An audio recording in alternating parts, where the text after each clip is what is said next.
এরপরে প্রশ্ন হলো, আমাদের তকদিরে তো আগে থেকে বিয়ে ঠিক করা আছে, তো আমরা যে একটা মেয়েকে পছন্দ করি তাকে কিভাবে পাবো? প্রশ্ন অদ্ভুত প্রশ্ন তো। মানে আল্লাহ তাআলা তো তাকদিরে আগে থেকে একটা মেয়ে ঠিক করে রাখছে, এখন বলে দিলে আমরা ওটা তুলে নিয়ে আসি, এ হলো ব্যাপার, তাই তো? দেখেন, তাকদিরটা বিশ্বাস করার জন্য। তাকদিরটা কিসের জন্য? বিশ্বাসের জন্য। তাকদিরটা দেখে দেখে আমলের জন্য না। পার্থক্যটা একটু একটা এক্সাম্পল দিয়ে সহজে বুঝবেন। আপনি একজন প্রভাবশালী ব্যক্তির কাছে গেছেন, উনি এমপি সাহেব, মন্ত্রী সাহেব বা একটা বড় পদস্থ কর্মকর্তা। আপনার একটা কাজ নিয়ে গেছেন, আপনি কাজটা নিয়ে তার কাছ থেকে গেছেন, যে তার কাছ থেকে কাজটা আদায় করতে গেছেন, যেভাবে আদায় করা যাবে তার সব পলিসি ঠিক করছেন। উনি ঘুষখোর হলে ঘুষের বান্ডিলও নিয়ে গেছেন, কথার কথা। অথবা উনি যেভাবে গেলে, যারা দিয়ে ধরলে বললে, যেভাবে বললে খুশি হবে আপনার কাজটা করে দিবে, আপনি সেগুলো সব ঠিকঠাক মতো করে নিয়ে গেছেন। এরপরে আপনি জানেন যে ওনার ইচ্ছার উপর নির্ভরশীল, উনি দিলে হবে, না দিলে হবে না। এই যে আপনি জানেন একটা যে হবে সেটাই যেটা উনি করবেন, আমার চেষ্টা আমি করতেছি মাত্র, এই তকদির হলো ওই বিশ্বাসটা, আর কর্ম হলো ওই চেষ্টাটা। তকদিরটা বিশ্বাস করার জন্য। এখন আপনি যদি বলেন উনি যা বলবেন তাই তো হবে, উনি দিলে এটা হবে, আমার কাজটা না হলে হবে না, তাহলে চেষ্টা মেষ্টা বাদ দিয়ে যদি আপনি বলেন যে ওনার নিয়তে কি আছে ওইটা দেখে আবিষ্কার করার চেষ্টা করেন, তাহলে জীবনে আপনার কাজ আর হবে না।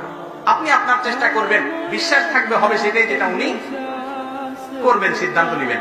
উনি দিলেন, ওনার মেজাজ মর্জি খারাপ হলে আমি চেষ্টা করার পরে হয়তো হবে না, সেটা মাথায় রেখে আপনাকে চেষ্টা চালাতে হবে। ঠিক একই ভাবে আল্লাহ তাআলা আপনার তাকদিরে কি লিখে রেখেছেন সেটা জেনে তারপর আপনি এটা করে ফেলবেন, তাহলে তাকদিরের মানে কি? তাকদিরটা হলো আপনি আপনার চেষ্টা করবেন, আর বিশ্বাস থাকবে হবে সেটাই যেটা আল্লাহ তাআলা কি করছেন, ফয়সালা করে রেখেছেন। ঘুরে আপনি চেষ্টা করতে থাকবেন ভালো মেয়ে সন্ধান করার জন্য, করতে করতে করতে যেটা কপালে আসবে বুঝবেন, ও তোমারে আল্লাহ তাআলা আমার নসিবে রাখছে। কথা কি বুঝতে পারছি? এরপরে পাওয়ার পরে কদর করবেন খুব, যে সুবহানাল্লাহ, আল্লাহ তাকদিরে লিখে রাখছে এই জিনিস আমার জন্য, এই মানুষটা আমার জন্য, খুব ইজ্জত করবেন তখন। তাকদিরের লেখন আসছে আমার ঘরে, মাশাআল্লাহ। কথা কি বুঝতে পারছি?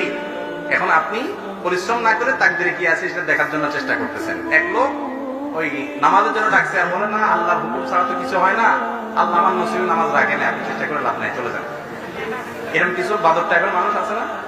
তো ওই লোক আবার শার্ট গায়ে দিয়া সকালে অফিসে যাইতেছে, চাকরি করে ডিউটি করতে যাইতেছে। তো যে লোক নামাজের দাওয়াত দিচ্ছে সে কলার ধরে বলতেছে, বেটা বয়, কই যাস?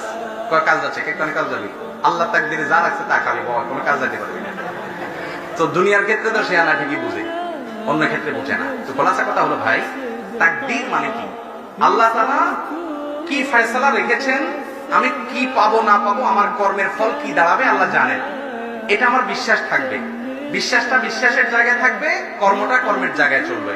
কর্মটাকে বিশ্বাসের সাথে রিলেট করে, বিশ্বাসের উপর নির্ভরে কর্মটাকে থামিয়ে দেওয়া বা কর্মটাকে নির্ধারণ করার নির্দেশ আমাদেরকে করা হয়নি। নবী করিম সাল্লাল্লাহু আলাইহি ওয়াসাল্লাম বলেছেন, ই'মালু, তোমরা তোমাদের কাজ করতে থাকো, যেটা নসিবে লেখা আছে কাজ করতে করতে তুমি সেই জায়গাতেই যাবে।